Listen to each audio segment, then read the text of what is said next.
15ویں ذمہ داری ایک مومنہ عورت کی ذمہ داری ہے کہ خامند اگر پریشان ہے تو اس پریشانی میں اس کے ساتھ کھڑی ہو، اس کو تسلی دے اور اس کی خوبیوں کا اعتراف کرے۔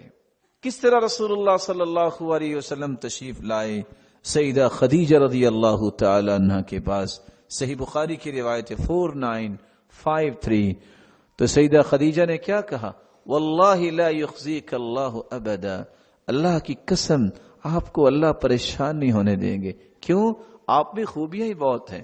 انک لتصدق الحدیث، آپ سچ بولتے ہیں، تصل الرحم، آپ تو رشتہ داروں سے اچھا سلوک کرتے ہیں، وتحمل الکل، آپ لوگوں کے بوجھ اٹھاتے ہیں، وتعین علی نوائب الحق، آپ تو لوگوں کے حق بات میں مدد کرتے ہیں، وتکسب المعدوم، جو کما نہیں سکتا اس کو آپ کما کے دیتے ہیں، وتقری الضیف، آپ تو بڑے مہمان نواز ہیں۔